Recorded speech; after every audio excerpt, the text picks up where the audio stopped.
दोस्तों, अब मैं आपको आज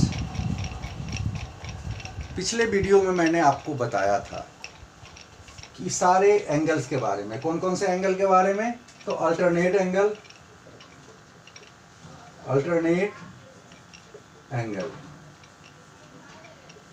क्रॉसपॉन्डिंग एंगल, और उसके बाद बताया था वर्टिकल अपोजिट एंगल और linear pair and supplementary angle.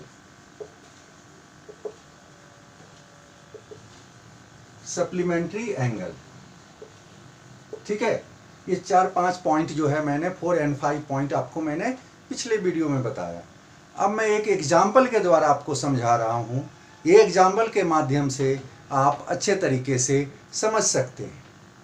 ध्यान देना हमारी वीडियो पे। और देखो, जो नए जो देखने वाले हमारे बच्चे नए चैनल देख रहे हैं, अभी स्टार्ट किए आज से, तो उनके लिए है कि आप ज़रूर चैनल को सब्सक्राइब करें, लाइक करें और शेयर भी करें, चारों तरफ फैले।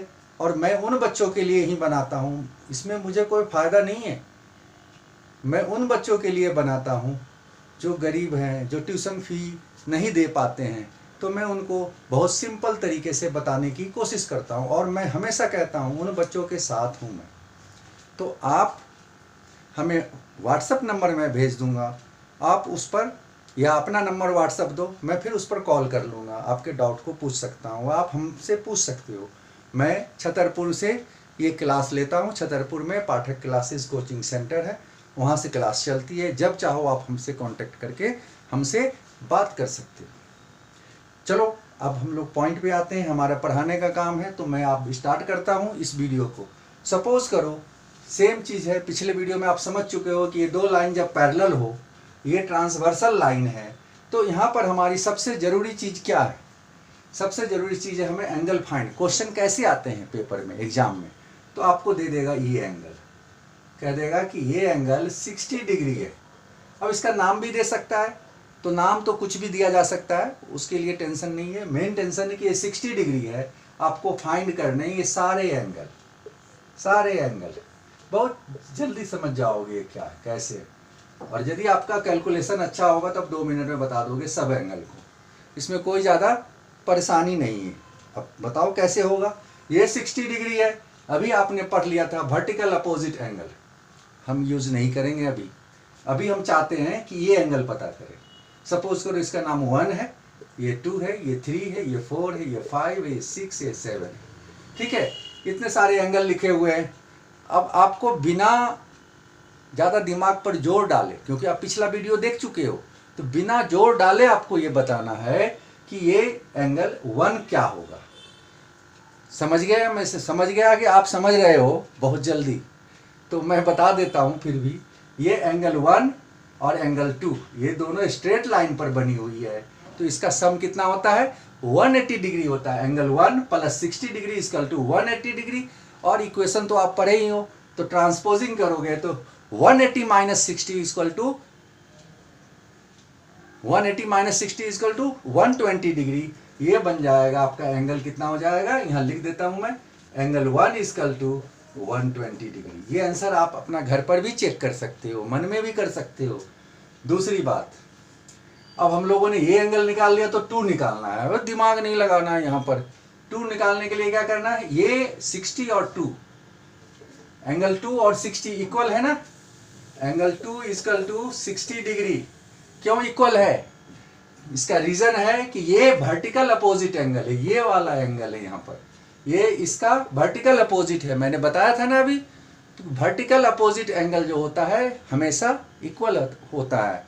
Vertical opposite angles are equal, एक थ्योरम होता था, आज से 10 साल पहले की बुक में आता था। अब तो ये बुक में बंद ही कर दिया है, 7th में ही पढ़ा दिया जाता था ये सब। तो जितना सिलेबस बदल रहा है ना, जितना इजी कर रहा है, बच्चों को कमज़ोर कर रहा है। और ये आगे चल करके इतने कमज़ोर कर देंगे मैथ्स में बच्चों को। जो इंजीनियर बनना है तो 2% बच्चे इंजीनियर बन पाएंगे, क्योंकि बाकी को मैथ्स से इंटरेस्ट ही नहीं रहेगा। मैथ्स में तो सब चीज़ सिखाना चाहिए, अब बच्चों को मैथ्स ही डिफ़िकल्ट लगता है। और पूरा जीवन जो है ना ये मैथ पर ही आधारित है, गणित पर ही है, तोड़ जोड़ करके ही जिंदगी चलती है। किसी की जिंदगी सिंगल स्ट्रेट लाइन पर चली ही नहीं है। चलिए वो सब तो अलग बात है, मैं आपको बता दूं। फिर ये एंगल 2 और एंगल 60 इक्वल क्यों होगा? क्योंकि ये वर्टिकल अपोजिट एंगल है, यानी angle 2 equal to angle 60 degree. इसीलिए एंगल 2 की वैल्यू कितनी हो जाएगी? 60 डिग्री। अब आ जाता है हमारे पास 3 एंगल निकालना। 3 एंगल के लिए रूल वही फॉलो करो, या तो लीनियर पेयर यूज करके निकालो या तो ऐसे ऐसे देख लो। तो 1 और 3 किसका है? वर्टिकल अपोजिट एंगल है। 1 कितना निकाला हमने? 120। तो ये कितना हो जाएगा? 3 120, क्योंकि ये वर्टिकल अपोजिट एंगल है। यहाँ लिखेंगे एंगल 1 इक्वल टू एंगल 3, ये कितना है? Vertical opposite angle.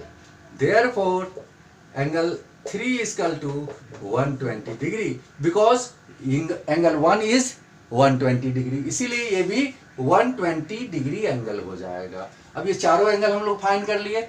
अब अल्टरनेट से हम पता करेंगे। एंगल 2 पता है हमें, एंगल 2 कितना है? 60 है। इसका अल्टरनेट ये है 5। यहाँ लिखेंगे angle 2 equal to angle 5 equal to 60 degree. क्यों है? क्योंकि ये अल्टरनेट एंगल है, अल्टरनेट एंगल।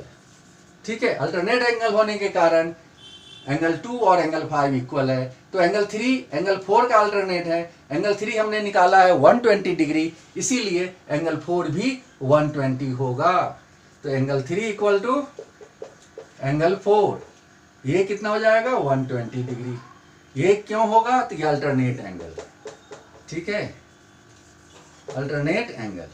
अब लास्ट क्वेश्चन जो है सेम इसी तरह से इसको निकाल लेंगे। 4 पता चल गया, तो ये वर्टिकल अपोजिट, इसका 4 का वर्टिकल अपोजिट कौन सा है? 7 है, तो ये भी 120 होगा। और 5 का वर्टिकल अपोजिट 6 है, तो ये भी अल्टरनेट एंगल होगा। ठीक है, ये भी वर्टिकल अपोजिट एंगल होगा। जो 5 एंगल होगा वही 6 होगा। ठीक है, ये याद रखना और ये इसको फाइंड करने की कोशिश करना घर पे। मैंने इतना बता दिया, बस आपको स्टार्टिंग क्या करना था? लीनियर पेयर से स्टार्ट करना था। और एक चीज और, दूसरा क्वेश्चन एक और लिख लो, ये भी क्वेश्चन आप घर पर ट्राई करना। ये L, ये M और ये T और ये एंगल और ये एंगल, ये 60 डिग्री, तो ये एंगल कितना होगा? ठीक है, ये 60 डिग्री है, तो ये एंगल कितना होगा? ये एंगल पता करना है। और ये एंगल और ये एंगल, ये बताना है ये कितना डिग्री का होगा। ये एंगल और ये एंगल, तो यहां पर नाम लिख देते हैं 1, 2 और 3।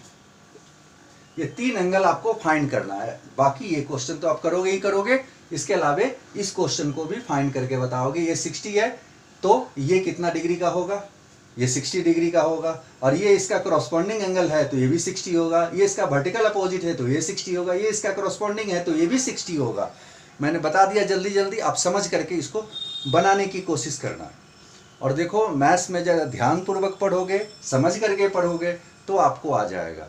आज के लिए मैं बस इतना ही देर पढ़ाऊँगा, क्योंकि 10 मिनट काफ़ी होता है वीडियो बनाने के लिए। 10 मिनट में आप जितना समझ सको समझो। उसके बाद हमें मैसेज के माध्यम से आप या मेरे नंबर पर कॉल करके आप बताओ। मैं अपना नंबर मैं यहाँ लिख देता हूँ, आप लोग याद रखोगे, 7982793648, ये नंबर है।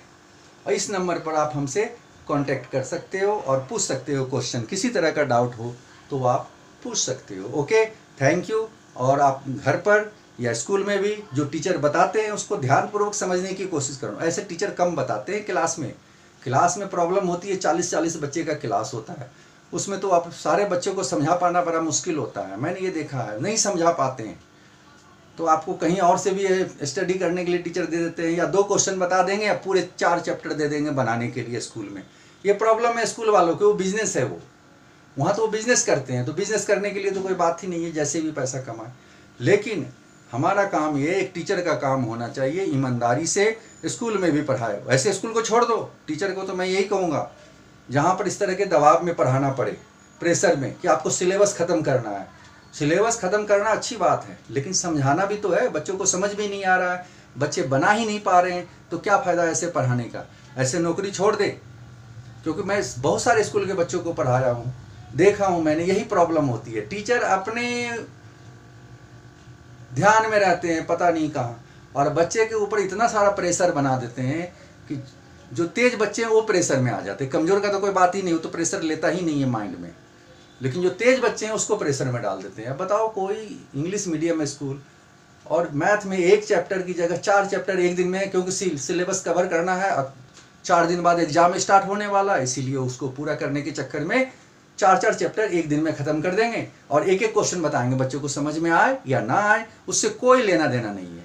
चलिए कोई नहीं, ये तो मैं किसी की बुराई नहीं कर रहा हूँ, ये हकीकत है, ये सच्चाई है। अब बुराई कभी सच्चाई कभी बुराई नहीं होती है, वो सच्चाई सच्चाई होती है, वो आपको भी पता है, बहुत अच्छे से जानते हो, बच्चे हो तो, क्लास में जाते हो तो, और पेरेंट्स को भी, बहुत सारे पेरेंट्स को पता है। बहुत सारे पेरेंट्स नहीं समझ पाते हैं इन चीज़ों को, लेकिन पेरेंट्स करेंगे क्या, मजबूरी है, स्कूल में डालना है। ठीक है, ओके, चलो मैं आगे अगले वीडियो में मिलता हूँ और कुछ अलग चीज़ बताऊँगा। Okay, thank you.